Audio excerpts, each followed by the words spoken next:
Welcome to my YouTube channel city platform. मैं हूं अय्याज अहमद और आज हम पढ़ने जा रहे हैं क्लास 7th का आखिरी chapter history, chapter number 10 18th century political formation. यानी कि यहाँ पे हम देखेंगे जो हमें आगे पढ़ना है क्लास 8th की हिस्ट्री, जहां पे हम पढ़ेंगे कि ब्रिटिशर्स यहाँ पे कैसे आ गए। तो यहां पे हम देखेंगे क्या ऐसा हुआ था कि ब्रिटिशर्स को यहाँ पे आने के लिए एक चांस मिल गया था।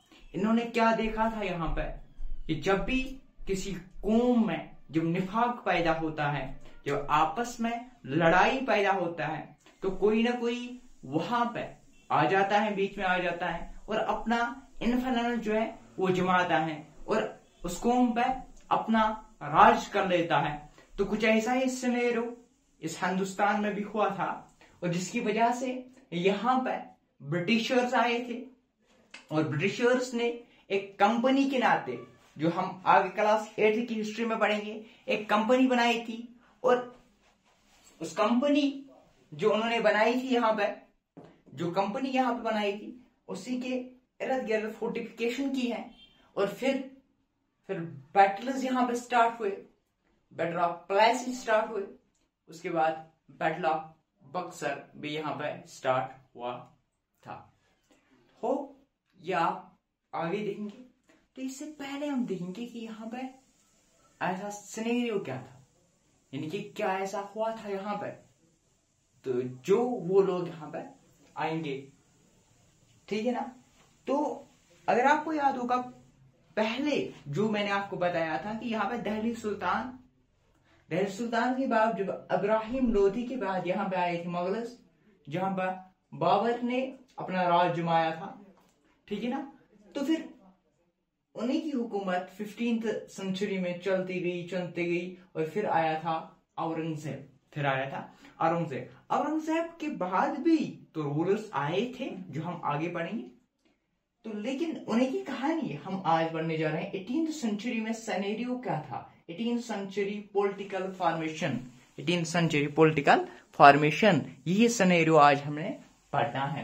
पहले हम देखेंगे कि जो बाउंड्रीज ऑफ मुगल्स हैं 18th सेंचुरी में क्या हुआ था, 18th सेंचुरी में क्यों यहाँ पे ब्रिटिशर्स आए, क्यों उन्होंने अपना रोल जो है वो जमाया, क्यों उन्होंने डॉक्टर ऑफ लैब्स यहाँ पे जमाया, क्यों सस्टेनेबल अलायंस यहाँ पे उन्होंने स्टार्ट किया, क्यों उन्होंने रौलाट एक्ट यहाँ पे बनाया, क्यों उन्होंने जो अमृतसर पे जो फायरिंग स्टार्ट की है, क्यों जलियांवाला बाग हुआ, क्यों 1857 में यहाँ पे रिवोल्ट स्टार्ट हुआ। ये सारा कुछ जो है 8th में हम पढ़ेंगे। इससे पहले हम देखेंगे कि सिनेरियो क्या था। जब जो हमने देखा था दिल्ली सुल्तान की, जब इब्राहिम लोधी अपने नोबल्स के साथ अच्छा नहीं था, तब तो सिनेरियो ऐसा बनाया था। दौलत खान ने किसको लाया था, बाबर को। तो यहां से कुछ ऐसा सिनेरियो हुआ था कि यहाँ पे कौन सी हुकूमत आई थी, मुगल की हुकूमत। अब मुगल्स में क्या ऐसा हुआ था कि ब्रिटिशर्स यहाँ पे आ पड़े, ठीक है ना। तो दिया हुआ था बाउंड्रीज ऑफ मुगल्स रेशियो पर। यहाँ जो 18th सेंचुरी में जो मुगल्स की जो सल्तनत थी, मुगल्स के जो बाउंड्रीज थे, ये रिशेप हुए थे। क्यों रिशेप हुए थे, यहाँ पे हुआ था emergence of independent kingdom and 1765 में जो ब्रिटिशर्स यहाँ पे आए थे, वो हम आगे देखेंगे। उनका आना यहाँ पे इंक्रीज हो गया था, ये भी एक रीजन था। लेकिन इनका बाउंड्री का रिशेप हम इस पोर्शन को अभी टच करेंगे, ठीक है ना। तो इमर्जन ऑफ इंडिपेंडेंट किंगडम, यहाँ पे क्या हुआ था, यहाँ पे जो बाउंड्रीज थे मुगल्स के, ये रिशेप हुए थे। ये ऐसे नहीं रहे थे जैसे ये पहले थे। क्यों हुए थे, क्योंकि 1707 में जो औरंगजेब था वो उसकी डेथ हुई थी। तो ये तो एक राजा था, लेकिन उसके बाद जो आए थे, ठीक है ना, वो उस हिसाब से रूल न कर पाए, ठीक है ना। और इसके अलावा 1761 थर्ड बैटल ऑफ पानीपत, ये भी हुआ था, ये भी हम आगे बढ़ेंगे इसी चैप्टर में। The crisis of the empire and later Mughals, ये हमारे टेक्स्ट बुक में एक हेडिंग दी हुई है कि क्या हुआ था लेटर मुगल्स के साथ, इनकी जो अब जो मुगल्स आ रहे थे, औरंगजेब के बाद जो मुगल्स आए थे उनके साथ क्या हुआ, उनके साथ क्या हुआ, इसके अलावा क्या कहेंगे, एंड क्राइसिस, कौन से क्राइसिस हुए थे, क्यों यहाँ पे ईस्ट इंडियन कंपनी आई थी, क्यों यहाँ पे सेपरेशन मिली थी, क्यों यहाँ पे राजपूत जो है वो इंडिपेंडेंट हुए थे, क्या वजह हुआ। देखो पहला जो था, औरंगजेब ने क्या किया था, लॉन्ग वॉर इन दक्कन, यानी कि वेस्ट साइड महाराष्ट्र साइड से इन्होंने क्या किया था, दक्कन साइड से इन्होंने क्या किया था, इन्होंने बहुत लड़ाई लड़ी थी, उन्होंने बहुत लड़ाई लड़ी थी। और जब इन्होंने लड़ाई लड़ी थी दक्कन के साइड से, सिंपल बात है, जब हम किसी से लड़ाई मोल लेते हैं तो नुकसान तो दोनों का होता है। तो सिंपल सी बात है, यहाँ पे क्या हुआ था, औरंगजेब को भी क्या हुआ था, बहुत सारे रिसोर्स जो है यहाँ पे लगे। तो इससे क्या हुआ, जो इसकी मिलिट्री थी वो कम हो गई, डिक्लाइन हो गई, इसकी फाइनेंशियल जो है स्थिति, फाइनेंशियल स्थिति वो कम हो गई। यानी कि इसके दो प्रभाव यहाँ पे पड़े, एक तो इसकी मिलिट्री जो है वो डिक्रीज हो गई और फाइनेंशियल जो है वो भी डिक्रीज हो गया।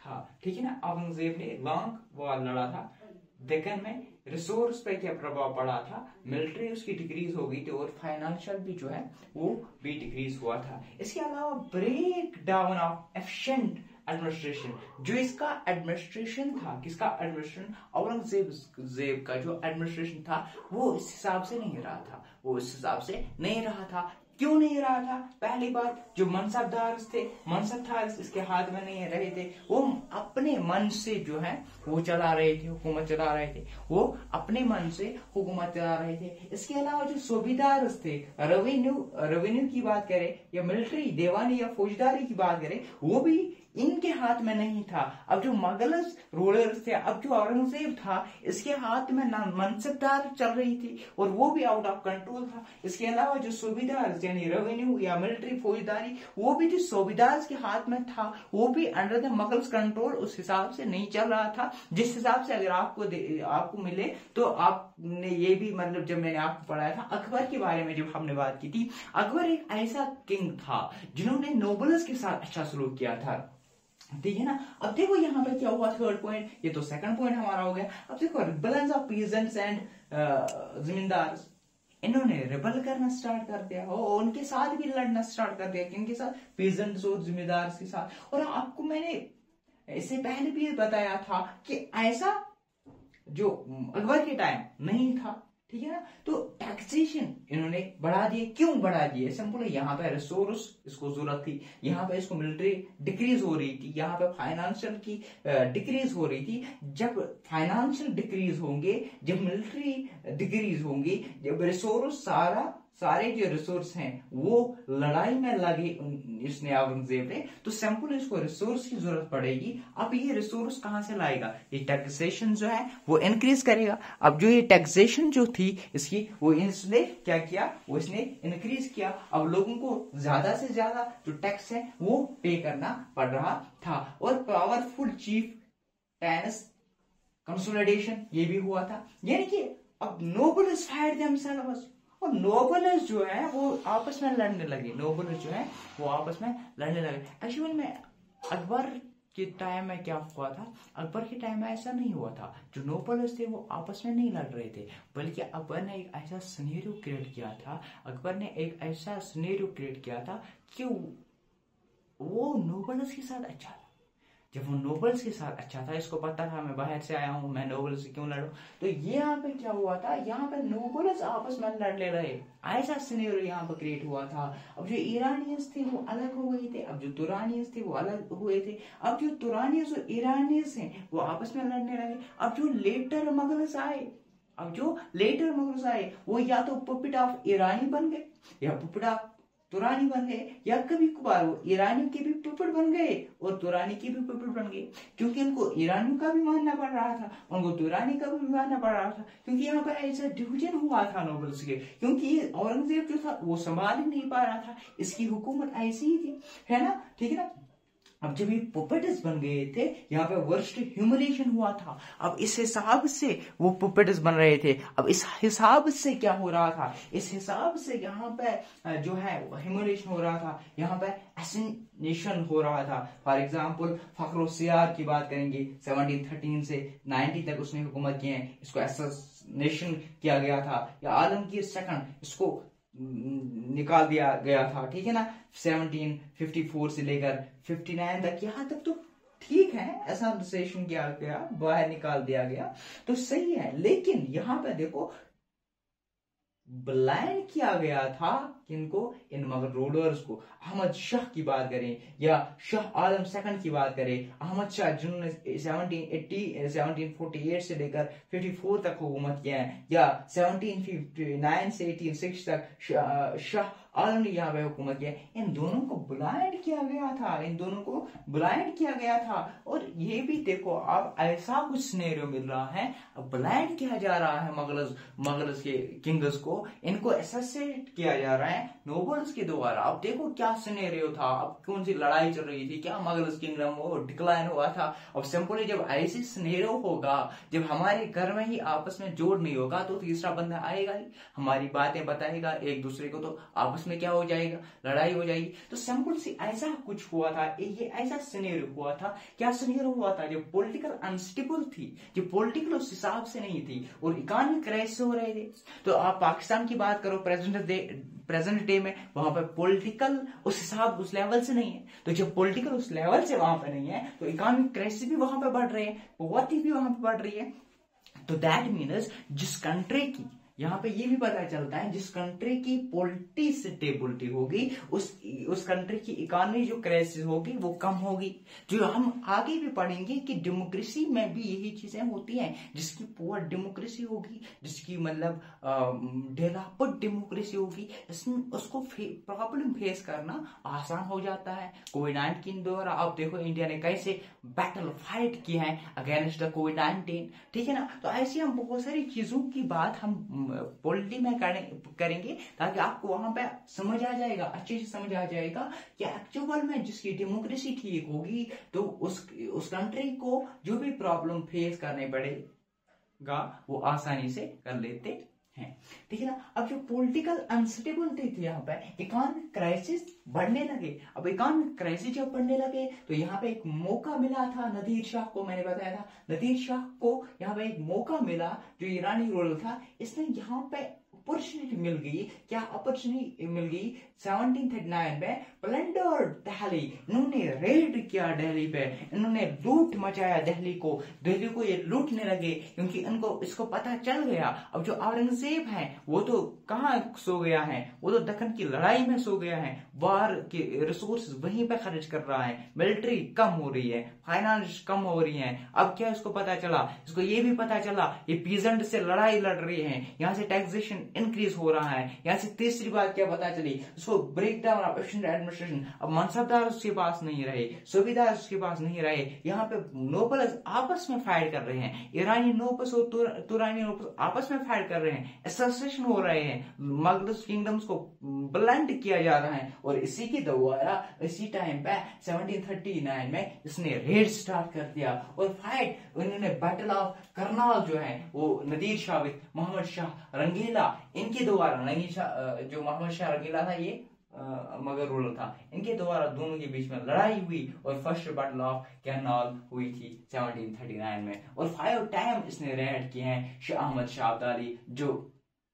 ठीक है ना। और जहां पे इन्होंने फिर 7 ईयर्स अफगान, ये कहाँ का था, ठीक है ना, अफगान रूलर जिन्होंने 7 ईयर्स कश्मीर में, जो आपको मैंने बताया था अहमद शाह अब्दाली, है ना, ठीक है ना। मोहम्मद अता खान की मैंने बात की थी, वहां पे जो पीसफुल रूलर था, अगर आपको याद होगा हिस्ट्री ऑफ कश्मीर में हमने देखा था, तो जिनने फोर्टिफिकेशन की थी, है ना, कोहिमारा की।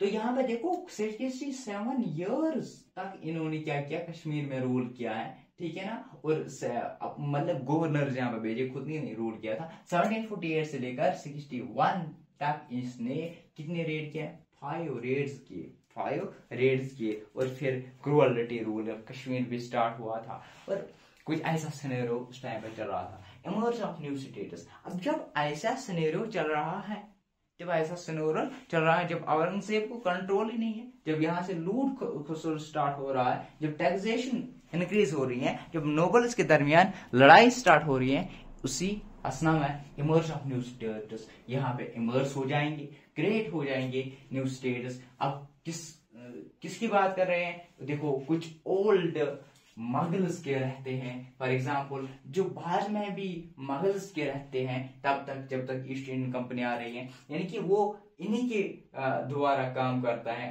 फॉर एग्जाम्पल अवध है, फॉर एग्जाम्पल बंगाल है, फॉर एग्जाम्पल हैदराबाद है। इन तीनों के मुतालिक हमने पढ़ना है इस चैप्टर में। ये तीनों जो हैं ये काम करती हैं अंडर द मुगल्स। अगर हम इंडिपेंडेंट रूल की बात करेंगे, इंडिपेंडेंट किंगडम की बात करेंगे, राजपूत जो है वो इंडिपेंडेंट रूलर्स थे, या अंडर कंट्रोल ऑफ मराठास कुछ एरियाज ऐसे भी थे जो मराठास सिख जाट्स के क्या थे, कंट्रोल में थे, जो मराठास जाट्स और इसके कंट्रोल में थे, ठीक है ना, इसके कंट्रोल में थे। एक तो राजपूत के कंट्रोल में थे और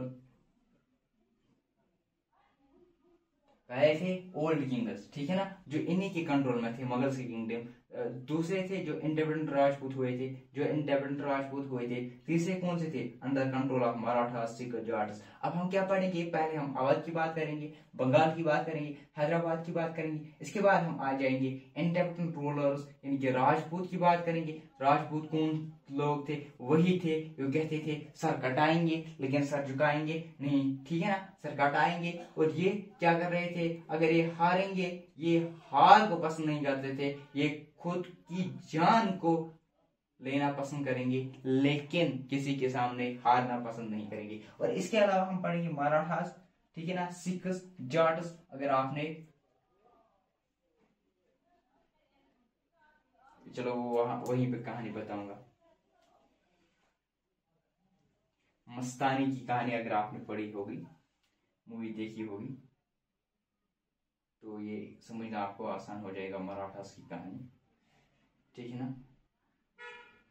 इसके अलावा अगर हम देखेंगे, आप हैदराबाद की बात करेंगे, अगर हम हैदराबाद की बात करेंगे, आप देखो हैदराबाद में क्या था, हैदराबाद में क्या सिनेरियो था। और अगर हम देखेंगे अवध में कौन था? सादत खान। अवध में कौन था? सादत खान। और बंगाल में कौन था? मुर्शिद कुली खान, ठीक है ना, बंगाल में कौन था? मुर्शिद अली खान। और अवध में कौन था? सादत खान। और जो बंगाल था, बंगाल में कौन था? बंगाल में था मुर्शिद कुली खान। देखो यहाँ पे क्या हो रहा था, नाजमुल मलिक जो था फाउंडर ऑफ हैदराबाद, क्या था? Founder of Hyderabad. 1724 से लेकर 48 तक इसने रूल किया। ये पावरफुल मेंबर ऑफ कोर्ट कहा? फारूक सियार। जो फारूक सियार यहाँ पे आपने देखा ना, फारूक सियार, इसका ये एक क्या था? मेंबर था। इसके क्या था? कोर्ट का मेंबर था, ठीक है ना, इसका मेंबर था। और इसके अलावा इसके पास क्या थे? इसके पास इसने पहले अवध इसके कंट्रोल में था, पहले इसके कंट्रोल में क्या था? अवध। फिर अवध से लेके ये कहां चला गया? दक्कन इसके कंट्रोल में आ गया, दक्कन इसके कंट्रोल में आ गया, ठीक है ना। इसके पास क्या थे? सिक्युलर सोल्जर्स, इसके पास थे सिक्युलर सोल्जर्स। और इसके पास एक पावरफुल एडमिनिस्ट्रेशन थी, ठीक है ना। इसके अलावा अपॉइंटेड मनसबदार एंड जागीरदार, इसने अपॉइंट किया था, मनसबदार को अपॉइंट किया था, जागीरदार को अपॉइंट किया था। इसके अलावा अगेंस्ट मराठास, और ये मराठास के अगेंस्ट लड़ता रहा। यही मराठास जो है, मराठास इसके भी दुश्मन थे, मराठास इनके भी दुश्मन थे, मराठास इससे भी लड़ रहे थे और इससे भी लड़ रहे थे, वो हम बात करेंगे आगे, ठीक है ना। और वेस्ट जो है ना इंडिपेंडेंटली, और इसके अलावा जो इंडिपेंडेंटली तुगलक वॉरियर्स थे उनसे चीफ नायक उनसे भी लड़ रहा था, ठीक है ना। और इसके पास कम से कम जो 400 एलिफेंट्स थे, 1000 हॉर्समैन थे, और इन सबों को ये क्या कर रहा था? पे कर रहा था एटलीस्ट 100 ऐसे। तो ये था आज की कहानी, ये थी आज की कहानी इमर्जेंस ऑफ इंडिपेंडेंट किंगडम्स कैसे हुए और कैसे औरंगजेब की डेथ होने के बाद, थर्ड बैटल ऑफ पानीपत के बाद जो सिनेरियो था मुगल किंगडम का वो पूरा सा चेंज हो गया। क्यों? औरंगजेब जो लॉन्ग बैटल उसने लड़ी थी, जो इसकी मिलिट्री डिक्रीज हो गई थी, फाइनेंशियल डिक्रीज हो रहे थे, मनसबदार का पावर चला गया था, सुबेदार क्लास का पावर चला गया था, यहाँ पे रेबल स्टार्ट हुए थे, यहाँ पे जो फाइट स्टार्ट हुई थी ईरानी और तुरानी के जो नोबल्स थे, उन्होंने अपने आप में वो लड़ने लगे थे। और जब पॉलिटिकल अनस्टेबल हो गई, इकोनॉमिक क्राइसिस भी इंक्रीज हो गई, जब ऐसा कुछ हुआ दोनों देशों ने यहाँ पे अटैक करना स्टार्ट कर दिया और फर्स्ट बदलाव करना हुआ। तो फिर अहमद शाह अब्दाली ने जो यहाँ पे फायर से रेड्स किए और 7 ईयर्स तक इन्होंने कश्मीर भी अपना हुक्म जमाया था, ठीक है ना, अफगान रूलर्स ने। तो यहाँ पे न्यू स्टेट जो है वो इमर्ज हो रहे हैं, और कुछ ऐसे भी थे जो अंडर द मुगल कंट्रोल में रहे, जैसे अवध थे, जैसे बंगाल थे, जैसे हैदराबाद थे। और फिर हम देखेंगे क्लास 8th में कैसे ये भी under the control of Britishers आते हैं, कैसे ब्रिटिशर्स इनको अपने उसमें लपेट लेते हैं। और फिर इंडिपेंडेंट राजपूत भी कुछ रहते हैं, फिर मराठा, सिखस और जाट्स के भी कुछ कंट्रोल में रहते हैं। फिर हमने देखा कि हैदराबाद। अब हम बात करेंगे अगले लेक्चर में किसकी बात करेंगे, हम करेंगे बात कहां से बात करेंगे, फिर अवध की बात करेंगे, इसके बाद बंगाल की बात करेंगे, फिर राजपूत की बात करेंगे, मराठास की बात करेंगे और सिखस की बात करेंगे, फिर जाट्स की बात करेंगे। तो ये रहा इस पूरे चैप्टर का, ये पूरा चैप्टर का जो मैन था जो हमें पढ़ना है, तो वो मैंने आपको बता दिया। तो मिलते हैं इसके पार्ट 2 में, तब तक बने रहे हमारे यूट्यूब चैनल के साथ, स्टडी प्लेटफॉर्म।